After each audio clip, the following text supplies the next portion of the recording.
Hello everyone, welcome to our YouTube channel Virasat. Friends, जैसा कि आप सभी को पता है, बीपीएससी टीआरई 3 की काउंसलिंग तिथि में बदलाव किया गया है और आपकी जो भी डॉक्यूमेंट वेरिफिकेशन होगी तो किन किन बातों का ध्यान रखना है, इसे लेकर प्राथमिक शिक्षा निदेशालय से एक पत्र जारी हुआ है। तो पूरे लेटर को हम आसान शब्दों में समझते हैं। बने रहिए वीडियो के साथ, क्योंकि ऐसा ना हो कि आप कुछ इम्पोर्टेंट पॉइंट्स मिस कर जाएं। तो चलिए वीडियो शुरू करते हैं। हम बस इम्पोर्टेंट पॉइंट्स को ही देखने वाले हैं, नहीं तो वीडियो लंबी हो सकती है।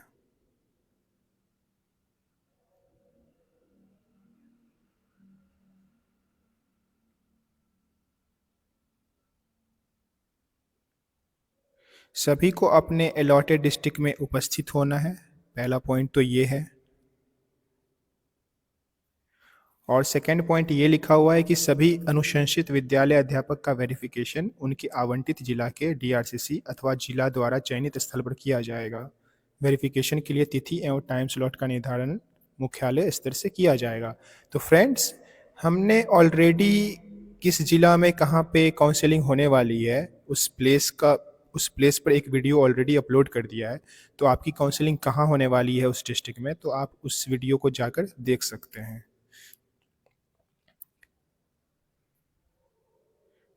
थर्ड पॉइंट है, वेरिफिकेशन का कार्य पूर्वाह्न 9 बजे से प्रारंभ होगा और यह निम्नांकित 5 टाइम स्लॉट में संपन्न होगा।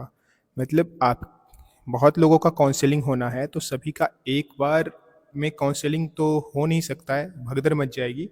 इसलिए इन्होंने 5 एवरी डे, मतलब जो भी डेट होगा इनका काउंसलिंग का, तो उसमें इन्होंने 5 स्लॉट में बांट दिया है टाइमिंग, और सभी कैंडिडेट का एक स्लॉट में ही होगा। ठीक है, तो पहली स्लॉट की टाइमिंग है 9 बजे से 10:30 तक, दूसरी स्लॉट की टाइमिंग भी आप दे सकते हैं, तीसरी स्लॉट की देख सकते हैं, ऐसे ही करके पांचवा स्लॉट का 3:30 बजे से 5 बजे तक होगा। चौथा पॉइंट हम देखते हैं यहाँ पे, वेरिफिकेशन हेतु तिथि का निर्धारण निम्नवत किया जाएगा। फ्रेंड्स, पहले की आप लोगों को पता है कि पहले जो डेट था इनका काउंसलिंग का वो अलग था, अब डेट इनका चेंज हो चुका है। तो अभी जो मूल कोटि के शिक्षक हैं 1 to 5 के, उनका जो डेट है वो उनका काउंसलिंग का डेट होगा 21 जनवरी से लेकर 25 जनवरी तक। और जो भी 6 to 8 के टीचर हैं उनका 27 जनवरी से लेकर 29 जनवरी तक होगा काउंसलिंग। और जो भी 9-10 के टीचर हैं उनका 30 जनवरी से लेकर 1 फरवरी तक होगा। और जो भी जिनका भी सिलेक्शन हुआ है 11-12 में, उनका 4 फरवरी से 5 फरवरी के बीच काउंसलिंग होना है। अब देखिए, कुछ इंपॉर्टेंट पॉइंट्स है जो आप काउंसलिंग करवाने जा रहे हैं तो आपको पता होना चाहिए। पहला पॉइंट है, किस अभ्यर्थी को किस स्लॉट तिथि का वेरिफिकेशन हेतु उपस्थित होना है, इसका निर्धारण मुख्यालय स्तर से किया जाएगा तथा यह विभागीय वेबसाइट पर उपलब्ध होगा। साथ ही इसकी सूचना संबंधित अभ्यर्थी को एसएमएस के माध्यम से दी जाएगी। मतलब आपको किस डेट पे काउंसलिंग करवाना है और किस स्लॉट में करवाना है, किस स्लॉट की टाइमिंग क्या है, वो हमने ऊपर ऑलरेडी देख लिया है। तो ये आपको एसएमएस द्वारा सूचना दिया जाएगा, जो भी आपने मोबाइल नंबर दिया होगा। ठीक है, उस पर आपको मैसेज चला जाएगा, तो रिचार्ज करवा कर रखें उस मोबाइल नंबर में। और दूसरी बात ये है कि ये वेबसाइट पे भी अपने अपलोड करेंगे। ठीक है,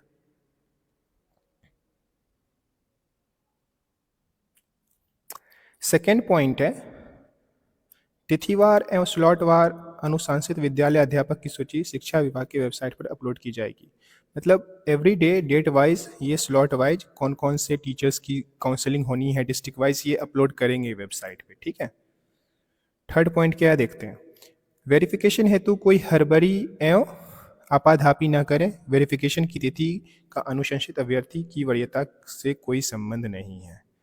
मतलब कि आप लोग को भगदड़ नहीं मचाना है कि पहले काउंसलिंग हो गया उनका तो वो हमसे सीनियर हो गए, और जिनका बाद में काउंसलिंग होगा तो वो जूनियर हो जाएंगे, ऐसा कुछ भी नहीं है।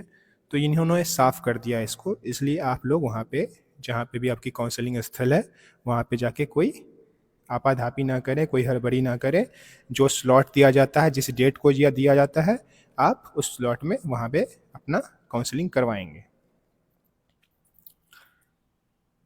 फोर्थ पॉइंट है संबंधित अभ्यर्थी वेरिफिकेशन स्थल पर निर्धारित समय अनुसार पहुंचकर वेरिफिकेशन कराएंगे। वेरिफिकेशन के समय वही अभ्यर्थी उपस्थित होंगे जिनका स्लॉट निर्धारित है।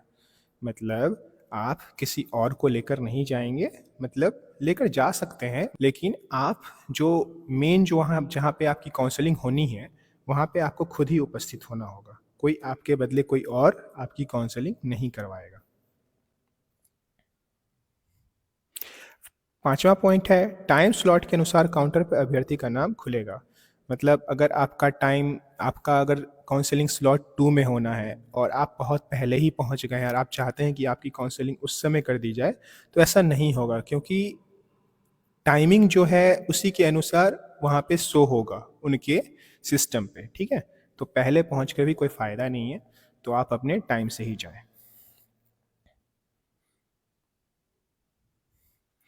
छठा में है वेरिफिकेशन स्थल पर अभ्यर्थी अपने आधार कार्ड एवं इसके साथ रजिस्टर्ड मोबाइल के साथ आएंगे जिस पर एसएमएस के माध्यम से टाइम स्लॉट की सूचना दी जाएगी। वेरिफिकेशन स्थल में प्रवेश का आधार यही होगा। मतलब आपको जो भी मोबाइल नंबर पे टाइम स्लॉट दिया गया है, ठीक है, टाइम स्लॉट की जो मैसेज आई है, तो आप उस मोबाइल नंबर को उस एसएमएस को लेकर जाएंगे तो उसी के साथ आपको वेरिफिकेशन स्थल पे आपको प्रवेश मिलेगा, अन्यथा आपको नहीं मिलेगा। तो वो मैसेज आपके पास रहना चाहिए, ठीक। सेवेंथ पॉइंट है वेरिफिकेशन के लिए निर्धारित तिथि एवं टाइम स्लॉट में स्थानीय स्तर पर कोई परिवर्तन नहीं किया जा सकेगा क्योंकि यह मुख्यालय स्तर से निर्धारित किया जा रहा है। मतलब जो भी वहाँ पे जिला है वो अपने अपने मन से चेंज नहीं कर सकते हैं, ठीक है, कि आपका आज नहीं हो पाया तो हम कल कर देंगे, ऐसा कुछ भी नहीं होगा क्योंकि ये मुख्यालय स्तर से हो रहा है। तो जो भी बदलाव होगा मुख्यालय स्तर से टाइम और स्लॉट में चेंजिंग होगी, ये कोई भी स्थानीय स्तर से नहीं कर सकता है इसको चेंज, ठीक है, टाइम और स्लॉट का। एट्थ पॉइंट क्या है वेरिफिकेशन के लिए निर्धारित टाइम स्लॉट में अनुपस्थित रहने वाले अभ्यर्थी के लिए वेरिफिकेशन समाप्ति की निर्धारित तिथि के पश्चात अलग से तिथि एवं टाइम स्लॉट निर्धारित किया जाएगा।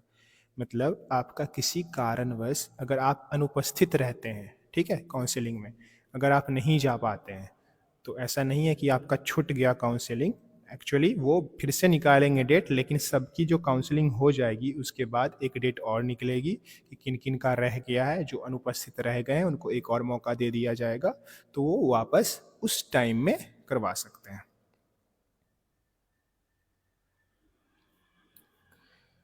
अब देखिए छठा क्या है वेरिफिकेशन से संबंधित महत्वपूर्ण अनुदेश विद्यालय अध्यापक के लिए, तो ये आपके लिए जरूरी है, ठीक है। तो ये पढ़ते हैं।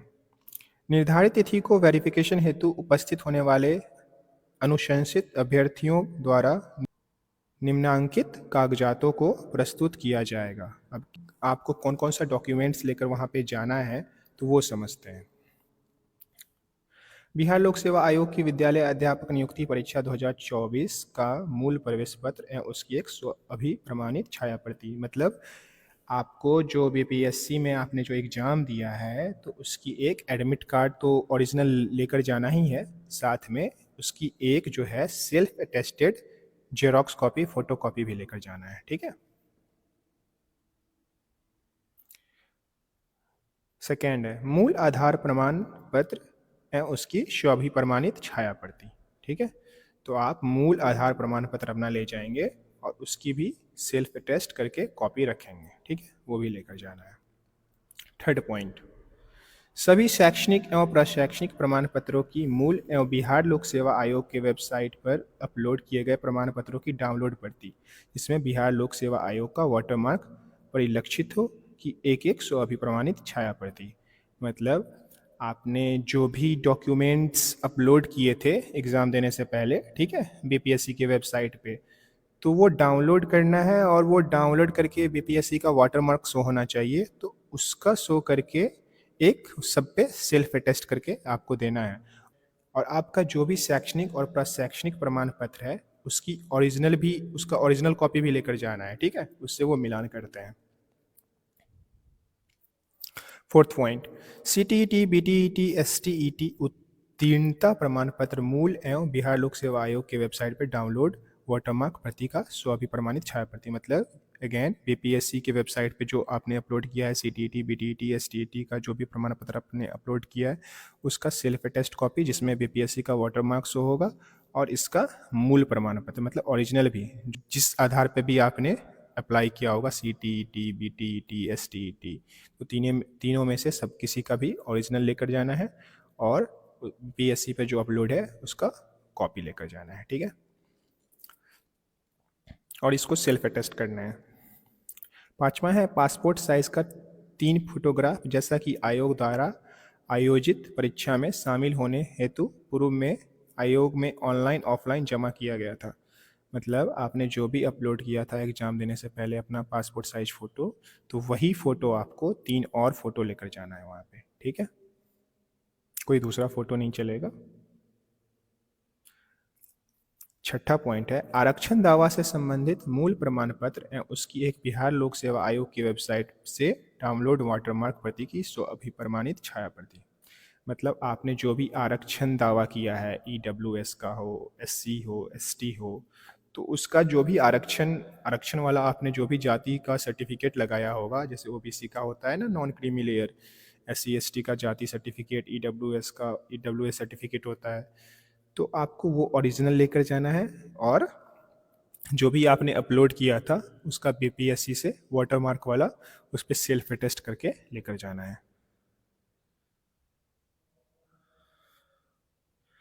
7th पॉइंट क्या है देखते हैं। अनुशंसित अभ्यर्थी अपने आधार से लिंक्ड मोबाइल नंबर के साथ उपस्थित होंगे, साथ ही अभ्यर्थी अपना पैन कार्ड की स्वअभिप्रमाणित छाया प्रति भी साथ लाएंगे। ये सबसे ज़्यादा इम्पॉर्टेंट है क्योंकि आपका आधार हो सकता है कि आपके आधार नंबर में आपका मोबाइल नंबर लिंक्ड नहीं हो, तो आपके आधार में जो भी मोबाइल नंबर लिंक्ड है वो लेकर जाना है क्योंकि उस पर ओटीपी आती है। ठीक है, तो अपना मोबाइल नंबर तो लेकर जाना ही है, साथ में वो मोबाइल नंबर भी लेकर जाना है, वो मोबाइल भी लेकर जाना है जिसमें आपका मैसेज आएगा, जिससे आपका आधार लिंक्ड है, आधार नंबर लिंक्ड है, क्योंकि ओटीपी आधार लिंक्ड वाले नंबर पे ही जाएगा और वो ओटीपी आपको बताना होगा वहाँ पे, अन्यथा आपका काउंसलिंग अधूरा रह जाएगा। ठीक है, वो होगा ही नहीं, तो वो लेकर जाना है, ये बात बिल्कुल ध्यान में रखिएगा। अब ये जो नेक्स्ट पॉइंट है ना, ये जिला शिक्षा पदाधिकारी के लिए है, तो ये हम नहीं पढ़ते हैं क्योंकि ऑलरेडी वीडियो जो है वो बहुत लंबी होती जा रही है, तो ये हमारे मतलब का है भी नहीं। ये जिला शिक्षा पदाधिकारी को वहाँ पे कैसा व्यवस्था रखना है नहीं रखना है तो उसको लेकर है। ठीक है,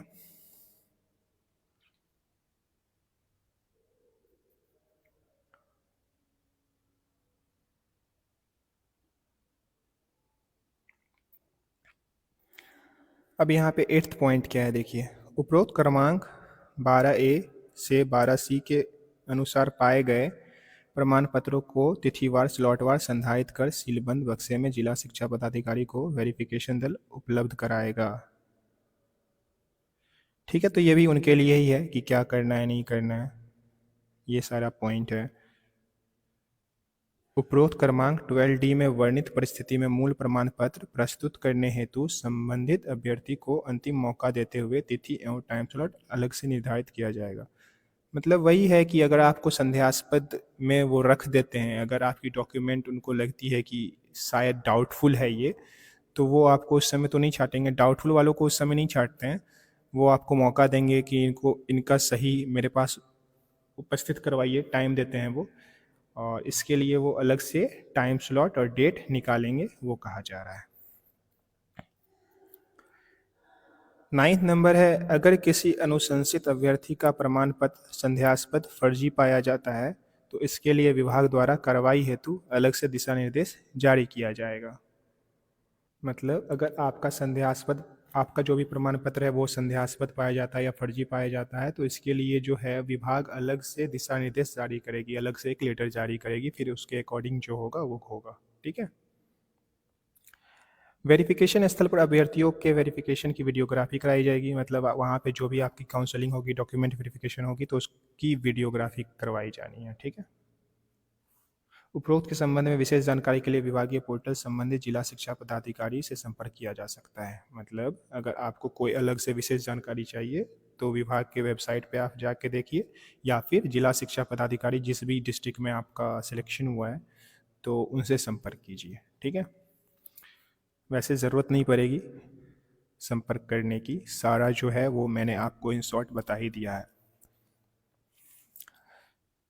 तो आप सभी जानते ही हैं कि आप सभी का जो अभी school allotment, branch generation, HRMS विभिन्न प्रोसेस से आपको गुजरना होगा। ठीक है, तो इस चैनल को सब्सक्राइब कर लीजिएगा, क्योंकि सभी चीज़ों को आसान शब्दों में वीडियो के माध्यम से आप लोगों तक मैं पहुंचाऊंगा। वीडियो पसंद आई हो तो वीडियो को लाइक कर दीजिए, कोई डाउट हो या सजेशन हो तो कमेंट कीजिए। ये लेटर और ऐसे और भी ऑफिशियल लेटर्स को देखने के लिए आप हमारे व्हाट्सएप और टेलीग्राम चैनल को फॉलो और सब्सक्राइब कर सकते हैं। लिंक डिस्क्रिप्शन और कमेंट सेक्शन में भी है। तो मिलते हैं नेक्स्ट वीडियो में। Thank you for watching, bye bye, take care, see you guys.